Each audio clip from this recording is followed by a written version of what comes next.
Hello everyone, IMC की आन बान और शान शेरे हिंदुस्तान मिस्टर अजय मान। जी हाँ दोस्तों, आज मिस्टर अजय मान जी आईएमसी के ऑफिशियल फेसबुक पर लाइव थे। आज उन्होंने बहुत अच्छे अच्छे टिप्स दिए। आज उन्होंने अपने फैमिली के बारे में, आज उन्होंने अपने सक्सेस स्टोरी के बारे में, उन्होंने कैसे इस बिजनेस को बिल्ड किया, क्या क्या परिस्थितियों का उन्होंने सामना किया, आज उन्होंने अपनी जुबानी बताया है। तो दोस्तों, मैं आपका दोस्त, आपका बिजनेस पार्टनर और आयुर्वेदा कंसल्टेंट तेजपाल। दोस्तों, अजय मान जी की लाइफ में जब सबसे पहले आईएमसी का आना हुआ तो वो उस टाइम से नेटवर्क मार्केटिंग से बहुत चिढ़ किया करते थे, बहुत चिढ़ते थे। और दूसरा, उनको आईएमसी से या किसी और कंपनी से कोई लेना देना भी नहीं था।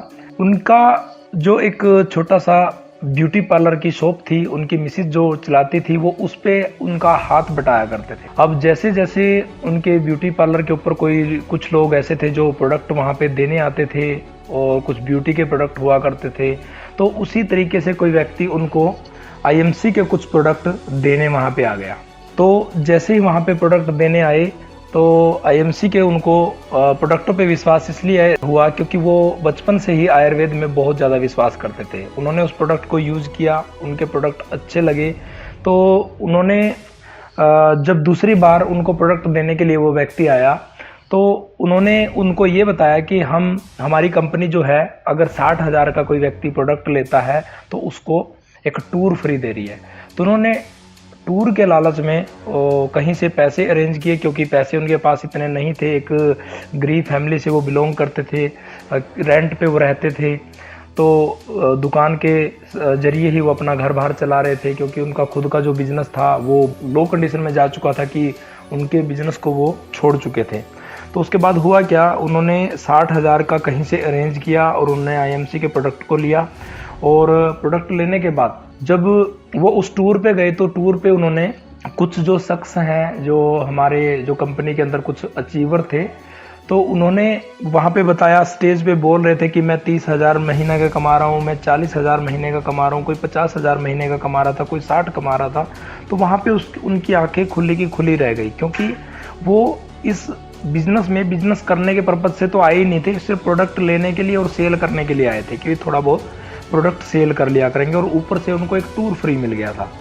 तो सबसे पहले उनको ये डाउट हुआ कि कहीं इन व्यक्तियों को पैसा दे के तो नहीं बुलवाया जाता हो, क्या पता इनकी अचीवमेंट सच्ची भी है कि नहीं।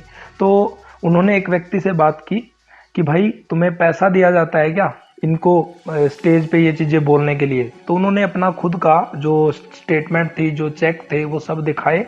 तब उनको बिलीव हुआ कि वाकई में ये कंपनी बहुत अच्छी है।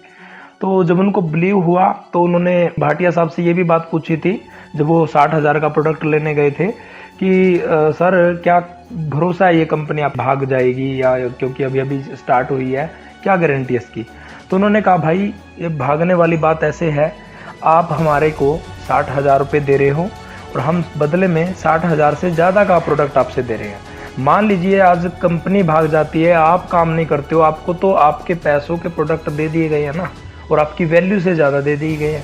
तब उनको यकीन हुआ कि भाई यहाँ पे तो फिर हमारा कोई नुकसान भी नहीं है, कोई रिस्क भी नहीं है, क्योंकि उन्होंने तो जितने पैसे उनको दिए थे उससे ज़्यादा पैसों का उनको वापस प्रोडक्ट मिल गया था। तो उनको और फेथ हुआ। तो सर ने बताया, जब पहला इवेंट उन्होंने वहाँ पे अटेंड किया और अचीवमेंट वगैरह देखी, तो उनको और ज़्यादा वो फेथ हुआ उन लोगों के स्टेटमेंट वगैरह देख के। और तब जाके उन्होंने, सर ने बताया कि उस टाइम पे मैंने ऐसी स्थिति के अंदर काम किया है, उस टाइम पर कोई कंपनी का आउटलेट वगैरह कहीं पे हुआ नहीं करता था, डायरेक्ट लुधियाना से प्रोडक्ट लाना पड़ता था। और लास्ट टाइम में अगर किसी की कोई अचीवमेंट रुक जाती तो बीवीबी एंट्री सिर्फ हेड ऑफिस पे जाके ही करना पड़ता था, और कंपनी का भी खुद का हेड ऑफिस नहीं था, एक रेंट पे हेड ऑफिस, छोटा सा हेड ऑफिस हुआ करता था। तो आप अंदाजा लगा सकते हैं कि कैसी स्थिति में उन्होंने काम किया। आज के टाइम में तो किसी व्यक्ति का अगर कोई लेवल रुका हुआ है थोड़े बहुत बीवी के कारण, तो वो अपने आसपास की किसी भी टीडी या आउटलेट से लगवा सकता है, लेकिन उस टाइम में ऐसा नहीं था। अपने बीवी का भी पता करना होता तो कंपनी के अंदर फोन करना पड़ता था, मैनुअल फॉर्म हुआ करते थे, एक एक कॉपी खुद रखनी पड़ती थी एक कंपनी में, एक कस्टमर के पास। ऐसा झंझट का टाइम था उस टाइम में। कोई फैसिलिटीज़ नहीं थी, कोई बड़े एंड्रॉयड मोबाइल नहीं थे, कोई यूट्यूब नहीं था, कोई इंटरनेट नहीं था। उस टाइम पे उन्होंने इतनी मेहनत से काम किया कि सर सिर्फ 9 महीने के अंदर सबसे पहले कंपनी के अंदर चेयरमैन बने, और उस टाइम पे उनकी इनकम 1 लाख से भी ऊपर थी। तो सर ने बताया कि एक बार उनका बहुत बड़ा एक्सीडेंट हुआ। एक इनोवा गाड़ी उन्होंने जब, यह वैसे तो सर ने 13 साल के करियर में 7 गाड़ियां जैगवार समेत, जो 1 करोड़ की गाड़ी होती है, उस समेत परचेज कर लिया। लेकिन उस टाइम पे उन्होंने, जब उनका एक्सीडेंट हुआ, इनोवा गाड़ी उनके पास हुआ करती थी इस बिजनेस के माध्यम से। तो वो इतनी ज़्यादा बुरी परिस्थिति में मतलब पलटे खाए उसने, बहुत ज़्यादा स्पीड से थी, और एक खाई के अंदर, कम से कम 20 से 25 फीट की खाई के अंदर गिर गई। तो वहाँ से जब वो बिल्कुल ठीक निकल गए और बाहर जब आए, तो किसी ने पूछा कि भाई इस खाई के अंदर तो आज तक जो भी गिरा है वो बचा नहीं, आप कैसे बच गए? तो उन्होंने उनसे, सर से पूछा, अजयमान सर से, कि आप काम क्या करते हो? तो सर ने बताया कि हम आयुर्वेद के अंदर डील करते हैं, लोगों की हेल्प करते हैं, लोगों को बीमारी और बेरोजगारी से मुक्त कराते हैं।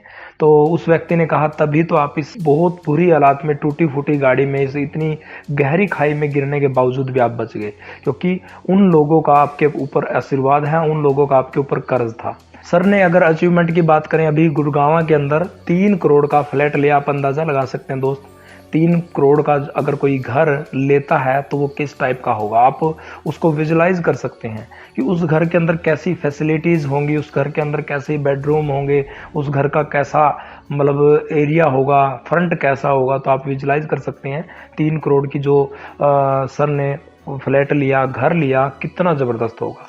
सर ने कहा कि आप जो है 3 चीज़ों पे बिलीव करना अगर आप बिजनेस में कामयाब होना चाहते हैं। नंबर 1 तो आप अपने बिजनेस पे बिलीव करना, आईएमसी पे विश्वास रखना। दूसरा विश्वास आपको किसी और पे नहीं, खुद पे करना पड़ेगा। और तीसरा आपको आपकी टीम पे करना पड़ेगा, क्योंकि बहुत सारे लोग आते हैं, पहले ही उनको कंपनी पे ही डाउट रहता है, पहला डाउट वो कभी निकाल ही नहीं पाते। दोस्त, जब जिस बिजनेस को आप कर रहे हैं और उसको अगर आप डर डर के करोगे, उस पर विश्वास ना करोगे, तो वो बिजनेस भी आपको कुछ नहीं देगा। और दूसरा, कुछ लोग ऐसे आते हैं जिनको कंपनी पे कोई डाउट नहीं है, खुद पे ही डाउट होता है कि भाई मैं कर पाऊंगा या नहीं। तो दोस्त, अगर आपको कंपनी पे भी विश्वास है तो खुद पे भी करना पड़ेगा, क्योंकि ये बिजनेस आपका है। आपको अपने सपने पूरे करने हैं, कोई और आपके सपने पूरे करने नहीं आएगा। तो आपको खुद पे भी यकीन करना है, खुद पे भरोसा रखना है। तीसरा, आपकी टीम के बगैर आप कुछ नहीं है, आपके बगैर आपकी टीम नहीं है। तो दोनों का कॉम्बिनेशन बना रहना चाहिए। अपनी टीम पे पूरा विश्वास कीजिए। कोई कम काम कर रहा है, कोई ज़्यादा काम कर रहा है, कोई दिक्कत नहीं है। जो जितनी सपोर्ट आपके लेना चाहिए उतनी उसको दीजिए, और लेकिन टीम से प्यार करिए। अगर आप कंपनी से प्यार करते हैं, खुद से प्यार करते हैं, खुद पे विश्वास करते हैं, टीम पे विश्वास करते हैं, तो आप बहुत आगे तक जा सकते हो। सर हमेशा अपनी टीम के सपोर्ट में यही बोलते हैं कि उनको हर समय मोटिवेट रखिए। कोई भी व्यक्ति को आप गलत मत बोले, हर व्यक्ति को आप यही बोले कि आप कर सकते हैं, क्योंकि आपके जैसे ही बहुत सारे लोग कामयाब हो चुके हैं। तो आपने बोलना है कि हर व्यक्ति कर सकता है, क्योंकि आज एक व्यक्ति इतना अपने आप के डर से नहीं, जितना दूसरे के डराने से डर जाता है। तो दोस्त, किसी को डराए नहीं। आपकी टीम में कोई कम काम कर रहा है, ज़्यादा काम कर रहा है, उसको बहुत ज़्यादा सपोर्ट करिए। उसको बोले कि आप भी कर सकते हैं, और आपकी टीम भी कर सकती है, और आप जैसे बहुत सारे लोग जो है कामयाब हुए हैं। और कभी भी गिव अप मत करना, क्योंकि आप 1 साल 2 साल अपने करियर का दे चुके हैं। तो जब आपको फल आने का टाइम होता है, उस टाइम पे बहुत सारे लोग जो है गिव अप कर देते हैं किसी कारण से। भाई, एक बार किसी भी व्यक्ति का नेटवर्क बहुत बड़ा हो गया, हो सकता है उसका बिजनेस वॉल्यूम भी अच्छा आने लगा, लेकिन एक टाइम ऐसा आता है जब वही बिजनेस वॉल्यूम बिल्कुल लो कंडीशन में चला जाता है। इतनी लो कंडीशन में चला जाता है कि उसको ये लगने लगता है कि भाई ये बिजनेस कुछ नहीं है, क्योंकि ऐसा सबके साथ हुआ है। और ऐसा होते ही हम टूट जाते हैं, और हम उन्हीं टीमों के पीछे पड़े रहते हैं जो काम नहीं करते। आपको नए लोगों को ढूंढते रहना पड़ेगा, और जो एक्टिव लोग हैं उन लोगों की सपोर्ट करिए, उनको साथ बढ़ाइए। कभी भी गिव अप मत करिए, क्योंकि आपकी जो 1 साल 2 साल की मेहनत जो है आपको अगले 1-2 साल के अंदर कहाँ से कहाँ पहुंचा सकती है। तो गिव अप नहीं करना है। आज अगर सर ने गिव अप किया होता तो आज भी वही जो जिस रेंट पे वो रहते थे, जिस रूम में रहते थे, उसी जगह पे रहते होते। आप अंदाज़ा लगा सकते हैं, जिस व्यक्ति ने 700 रुपये के रेंट के रूम के अंदर अपना गुजारा किया हुआ है, वो आज तक अगर 13 साल में वो गिव अप कर गए होते तो मुश्किल से वो अपने काम से ज़्यादा 2-3 हज़ार के किसी अच्छे रूम के अंदर वो रह रहे होते, लेकिन उन्होंने गिव अप नहीं किया। प्रॉब्लम सबको आती है, प्रॉब्लम इस बिजनेस का पार्ट है, तो प्रॉब्लम से कभी डरिए नहीं, अपने अप्लायंस का सपोर्ट लेके प्रॉब्लम का सामना कीजिए। हमारा रिश्ता जो है ना टीम के साथ बहुत बहुत ज़्यादा मजबूत रहना है चाहिए। सर ने बताया कि ईगो, शर्म और शंका सबसे बड़ी दुश्मन है इंसान की इस बिजनेस के अंदर। अगर आपके अंदर किसी भी प्रकार की ईगो है, कोई घमंड है, कोई लेवल आपने लिया है, कोई इनकम आपने अचीव की है, तो उसका कभी भी घमंड मत करिए, हमेशा ग्राउंड से जुड़े रहिए। अगर आप ग्राउंड से जुड़े रहेंगे तभी आप और लोगों को इस बिजनेस में ला सकते हैं और अपने जो टीम आपने बनाई है उनसे भी काम करा सकते हैं। अदरवाइज आप अपनी टीम को खो दोगे, तोड़ दोगे। और उसके बाद शर्म नहीं रखनी है। अगर आप शर्म रखते हैं और इस बिज़नेस को किसी को बता नहीं पाते, ये बिज़नेस लोगों से मिलने का है दोस्त, ये बिज़नेस लोगों को बताने का है। जब तक आप शर्म रखोगे ना, तब तक आप किसी को बिज़नेस नहीं बता पाओगे, और बिज़नेस ही जब नहीं बता पाओगे तो इस बिज़नेस के अंदर पहले ही बहुत कम रेशो होती है। 10 लोगों को बताते हो तब मुश्किल से 2 व्यक्ति ज्वाइन होते हैं, और शुरुआत में तो क्या पता 2 भी ना हो। तो इस तरीके से अगर आप शर्म करोगे, आपको शर्म नहीं करनी है। कोई व्यक्ति कर रहा है, नहीं कर रहा है, आपको उससे कोई मतलब नहीं होना चाहिए। हर व्यक्ति को मिलिए, हर व्यक्ति को बताइए, शर्म मत कीजिए, आप आगे बढ़ते रहोगे।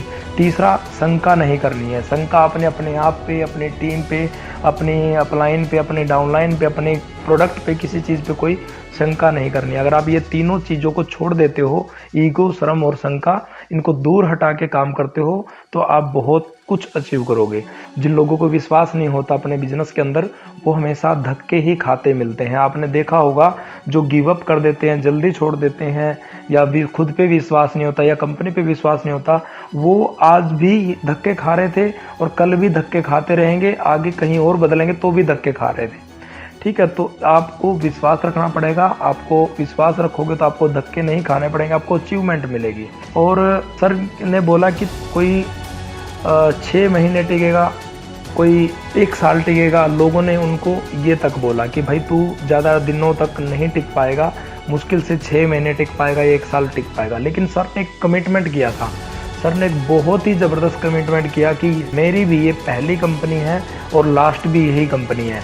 अगर मैं काम करूँगा तो इसी कंपनी में करूँगा, नहीं तो दूसरी में नहीं करूँगा। तो सर ने ये कमिटमेंट किया और आज देखो वो किस मुकाम पे है। सपने दोस्त आपके हैं, ये आपको पूरा करना पड़ेगा। लोग तो आपको सीधा सीधा यही बोलेंगे कि आप इस काम को मत करो। बहुत सारे लोगों ने धक्के खाए हैं, दिक्कत खाई है। अगर आप करते रहोगे तभी आपको कुछ मिलेगा। सर ने एक बहुत अच्छा नारा दिया कि रुको ना, थको ना, अको ना, हमें रोकेगा कौन। यानी कि आप रुको ना, लगातार भले ही आप 1 प्लान कर रहे हैं, 5 कर रहे हैं, लेकिन जितना कर रहे हैं ना, आप रुको नहीं, उतना ही करते रहो। दूसरा, थको ना, आपने कभी भी थक के, हार के बैठ नहीं जाना है। आप जहाँ पे बैठ जाते हो वहीं से आपका बिजनेस जो है वो टूटना शुरू हो जाता है और दोबारा से फिर आपको शुरू से स्टार्ट करना पड़ता है। इसलिए कभी भी थको नहीं। जहाँ से आपका बिजनेस है उसी को वहीं से मेंटेन करना सीखो, वहीं से बढ़ाना सीखो, और इसमें आप अपने अपलाइन की हेल्प ले सकते हैं।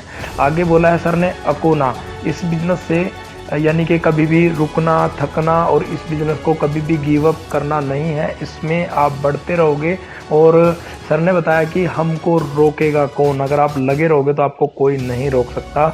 जैसे ही लॉकडाउन खुलेगा, आपने हल्ला बोल बिजनेस करना है। आपने बहुत ज़बरदस्त तरीके से बिजनेस को बढ़ाना है, क्योंकि लॉकडाउन खुलते ही जितने सारे लोग हर रोज़ अपने आप को मेंटेन कर पा रहे हैं, हर रोज़ जो अपने आप के ऊपर काम कर पा रहे हैं, वो रुकने वाले अब नहीं हैं। उनको रोकने वाला कोई नहीं है। वो हल्ला बोल बिजनेस करेंगे, बहुत तेज़ी से आगे बढ़ेंगे।